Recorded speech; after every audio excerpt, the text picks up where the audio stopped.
이슈 분석 시작하겠습니다. 집값 안정을 위해 정부가 꺼내든 것 전례 없는 대규모 주택 공급 카드였죠. 이사 부동산 대책이었습니다. 첫 베일을 벗은 곳 바로 경기도 광명과 시흥이었습니다. 여의도 크기의 4배가 넘는 부지에 7만 호의 주택을 공급해서 일산급의 신도시를 조성하겠다라는 계획입니다. 집값을 잡을 확실한 카드인지에 대해서는 기대와 우려가 여전히 교차합니다.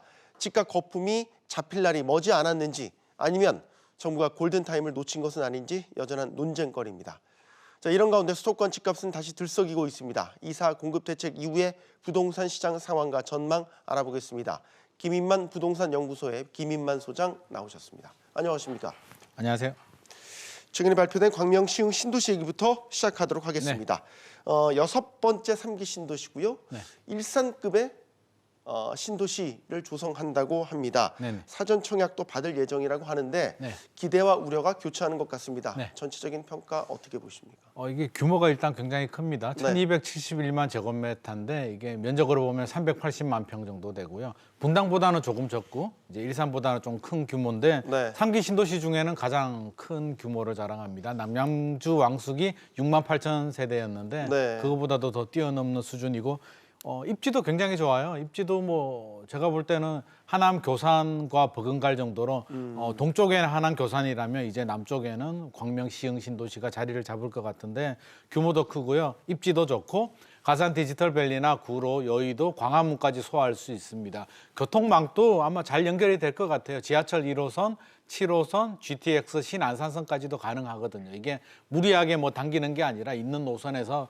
조금만 노력하면 가능하기 때문에 이렇게 교통망만 잘 갖춰진다면 뭐 그렇죠? 광화문, 여의도, 구로, 가산, 수요까지 흡수하면서 제가 볼 때는 굉장히 좋은 신도시로 개발되지 않을까. 그래서 실수요자들, 네. 저도 좀 관심이 가긴 하는데요. 저도 네. 기회가 되면 한번 도전을 해볼 생각이 있을 정도로 굉장히 좋은데 이제 기대 반 우려 반이겠죠. 과연 언제 입주가 될 것이냐. 지금 당장 우리가 집이 필요한데 정부 계획을 보면 2023년에 사전 청약을 할 계획이고요. 네. 2025년에 입주자 모집 공고가 나오고 첫 입주자 모집 공고가 나오니까 아마 2025년부터 빨라야 첫 분양이 시작이 될 것 같고요. 첫 분양이 되면 첫 물량이 아마 빨라야 2028년부터 나오는데 네. 그게 이제 계획처럼 됐을 때 얘기고요. 계획처럼 돼도 2028년에서 아마 2032년, 33년까지 한 5년 정도 이어지거든요. 7만 세대 정도면. 그러면 앞으로 10년 후란 말이에요. 10년 후에 집값이 이렇게 공급 물량이 그때 나오는데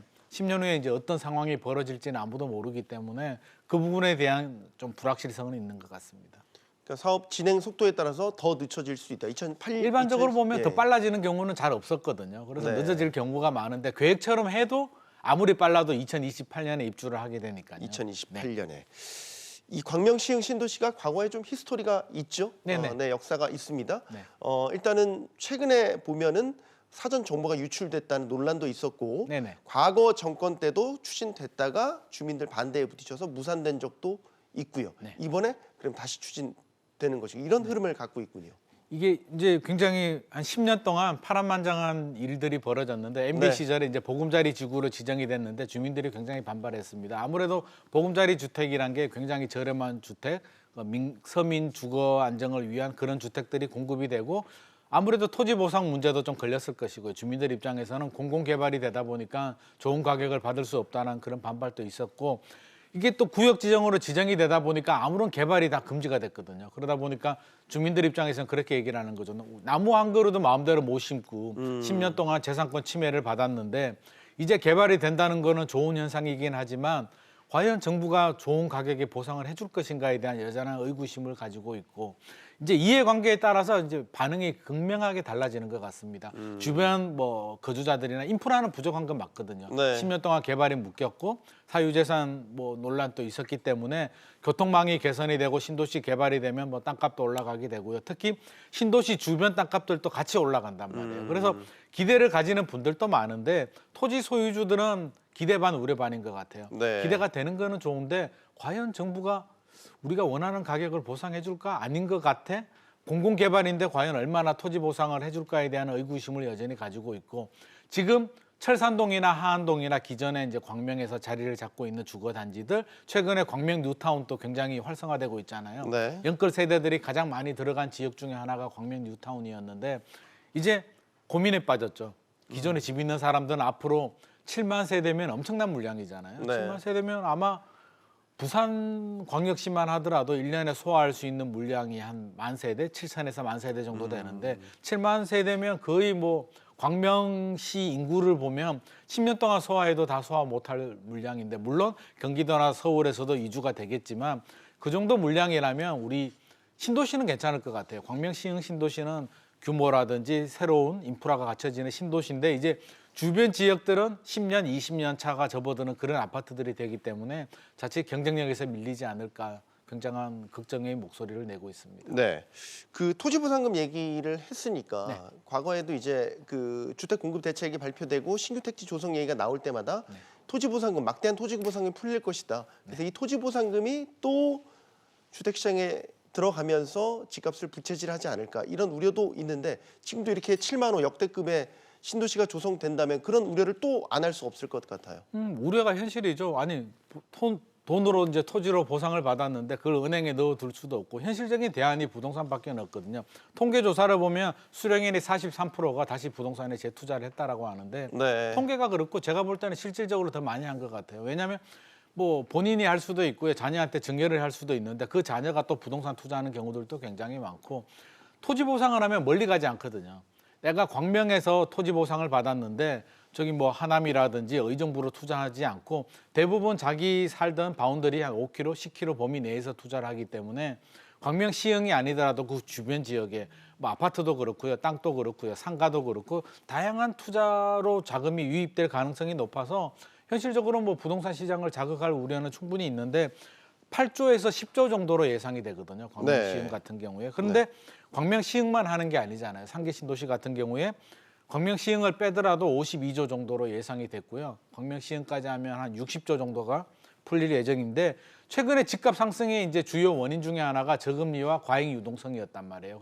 그렇게 본다면 이거 안 그래도 유동성이 풍부한데 이게 60조 정도의 토지 보상금이 풀린다면 뭐 최근에 조금 이제 폭등세는 안정이 되고 있지만 또 다른 자극이 되지 않을까 싶어서 저도 개인적으로 좀 걱정이 되는 부분이면서 또 예의주시하고 있는데, 정부도 이제 생각을 하겠죠. 그래서 뭐 대토 보상을 하겠다, 뭐 리츠를 활성화하겠다라고 하는데 대부분 토지 수요주들은 돈을 받기를 원하지 이렇게 이상한 방법을 원하지 않아서 네. 정부가 이걸 어떻게 풀어나가느냐가 가장 관건인 것 같아요. 토지 수요자들은 돈을 받기를 원하고 돈을 주게 되면 또 부동산에 유입이 되기 때문에 이 연결고리를 어떻게 차단하느냐가 최대 관건일 것 같습니다.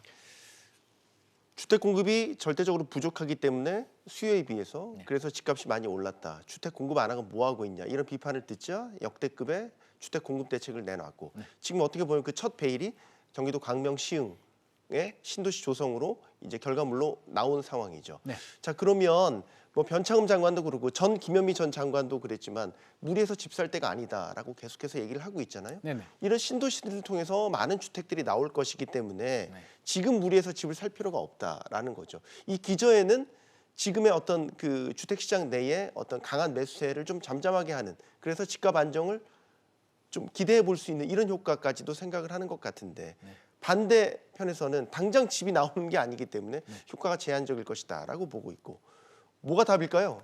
저도 이게 헷갈립니다. 신도시 개발은 이제 두 가지 효과가 있거든요. 첫 번째 효과는 이제 실질적인 입주 물량이 나오는데 뭐 말씀하셨다시피 굉장히 길어요. 아무리 빨라도 뭐 5년 내에는 불가능하고요. 입주까지는 이제 10년은 생각해야 되는데 굉장히 길어서 이제 뭐 10년 후에 나오는 집값이 과연 아니 뭐 주택 물량이 지금 도움이 되냐 뭐 이런 반응들도 있는데 심리적인 효과도 있거든요. 아, 기다리면 내 집 마련할 수 있겠구나. 아마 정부는 이런 심리 효과를 기대하는데 지금까지는 좀 실패를 했어요. 실패를 왜 했냐면 집값이 계속 올라갔기 때문에. 이게 2017년에 이제 파리 대책이 나오면서 규제가 시작이 됐는데 어떻게 보면 그때 좀 이런 공급 대책들이 같이 병행이 되었더라면 좋겠는데 정책의 신뢰의 문제거든요. 네. 계속 김현미 장관께서도 공급에는 문제가 없다. 규제로 풀 수 있다라고 했는데 3년, 4년이 지나서 이제 갑자기 또 공급으로 전환을 하니까 네. 신뢰가 좀 떨어지는 부분이 있는데 저는 효과는 어느 정도 있으리라고 보는데 2사 공급 대책이 나왔잖아요. 2사 공급 대책 내용 중에 이제 서울의 공공주도 개발 뭐 이런 내용들이 주였는데 여전히 의구심을 가진단 말이에요. 제가 볼 때도 서울 공공주도 개발은 쉽지 않을 것 같거든요. 이게 토지 뭐 여러 가지 특성도 있고 그 토지 소유자들 조합 간의 문제 이게 쉽지 않은데 신도시 개발은 쉽거든요. 토지 보상을 해주게 되고 그린벨트를 풀어서 토지 보상을 하고 수용을 하고 개발하게 되면 뭐 5년, 10년 내에 재개발 같은 경우는 20년이 걸린다면 신도시는 빨라야 10년이거든요. 그래서 네. 어떻게든 공급 물량은 공급이 될 것이고요. 우리 과거 사례를 보면 이기 신도시도 그랬거든요. 발표될 때는 천정부지로 올랐거든요. 야, 물량이 언제 나오지? 지금 당장 안 나오잖아. 지금 집값 잡는 데는 역부족이야. 안 될 거야라고 생각을 했는데 실제로 입주 물량이 나올 때는 주택 시장이 타격을 받았거든요. 그래서 네. 저는 3기 신도시도 물량 자체를 보면 2기 신도시 못지않기 때문에 이 물량이 나올 때 되면 어떤 식으로든 영향을 받을 수밖에 없고요. 변창흠 장관께서 이제 사지 말고 기다려라고 했는데 신뢰의 문제는 있지만 틀린 말은 아니라고 보고요. 이게 좀 기다릴 필요도 있을 것 같아요. 우리가 7년, 8년 동안 집값이 많이 상승했잖아요. 그래서 네. 지금 어떻게 보면 고점일 수도 있고 1년, 2년은 더 오를 수도 있는데 이게 5년 연속 그러니까 앞으로 5년 이상 더 오를 거냐에 대해서는 어느 누구도 장담할 수 없는 상황인데 5년 후에 입주 물량이 나오기 시작한단 말이에요. 고양 창릉이라든지 하남 교산이라든지 먼저 발표된 곳들이 한 2025년, 2026년 정도에 입주가 시작이 된다면 예. 어떻게든 주택 시장이 안정이 될 것이기 때문에 그렇게 틀린 말은 아니라고 저는 생각합니다. 자, 그런데 수도권 아파트값 네. 전체 흐름을 본다면 네. 이사 대책, 그러니까 이사 대책이 발표된 이후에도 소강 상태인가 싶더니 지난주 보니까 또 상승세를 키웠더라고요. 상승폭을. 네. 이런 거 보면 이사 대책의 어떤 심리적 효과, 뭐 속된 말로 약발, 이게 아직까지는 의아하다 이렇게 봐야 될, 이렇게 해석해야 되는 것 아닌가요? 뭐 국민들은 여전히 의구심을 가지고 있고요. 뭐 발표는 했지만 과연 제대로 될까? 이사 대책 같은 경우도 그랬잖아요. 제가 앞서 설명했듯이 과연 제대로 될까? 저도 그런 의구심을 가지고 있는데 이번 광명 신도시 발표는 저는 정부 입장에서 생각해 보면 잘 한 것 같아요. 이게 네. 국민들이 제대로 할까 의구심을 가지고 있는데 실행을 뭐 이게 삽을 뜬 건 아니지만 후속 대책이 나옴으로써 야 우리 진짜 한다라는 시그널을 준 부분에 대해서는 저는 긍정적으로 평가를 하고 싶고 이게 좀 잘 될까 부분이 이제 여러 가지 우려가 있는데 결국에는 저는 진행이 될 것 같고요. 집값 상승 부분에 대해서도 과거와 같은 그런 폭등세는 아니거든요. 통계를 보면 뭐 0.01% 뭐 포인트 뭐 이렇게 좀 상승폭이 오르긴 했지만 이게 폭등세라고 볼 수는 없고요. 강남 뭐 서초, 강남, 송파 뭐 이런 일부 재건축 단지들이 굉장히 인기를 끌었고 일부 단지들 그런 단지들이 이제 반응을 하게 되고 또 뭐 남양주라든지 이런 연끌 세대들이 들어가게 되면서 전체적으로 상승폭을 올리긴 했는데 이게 작년, 재작년처럼 그런 폭등세는 아니고 저는 시간이 지나면 최근에 저는 그런 양상을 많이 봤거든요. 최근 마포 쪽에도 이제 급매물이 나왔는데 거래가 안 됐어요. 거래가 왜 안 되냐라고 제가 보니까 네. 취득세가 너무 높아요. 사람들이 취득세 발표될 때 좀 무감각했는데 네. 금매로 18억이 나왔는데 취득세가 2억 1,600만 원이 나오더라고요. 그러니까 그 얘기를 듣는 순간 야 이거 양도세는 어떻게 되겠지, 나중에 팔 때 어떻게 되겠지라고 생각하는데 취득세는 바로 내야 되잖아요. 네. 집값이 12% 정도를 내게 되니까 이걸 그냥 투자를 안 하고 멈추는 걸 봤기 크겠네요. 때문에 실제로 이게 규제 효과가 없어진 게 아니라 이제 서서히 체감을 하고 공급 물량에 이게 좀 물량도 좀 더 가시화가 된다면 저는 좀 서서히 안정되지 않을까 그런 기대를 하게 됩니다. 짧게 답변 부탁드릴게요. 이제 봄이라서 이사철 또 다가오잖아요. 네. 전월세 시장은 지금 어떻다고 보세요?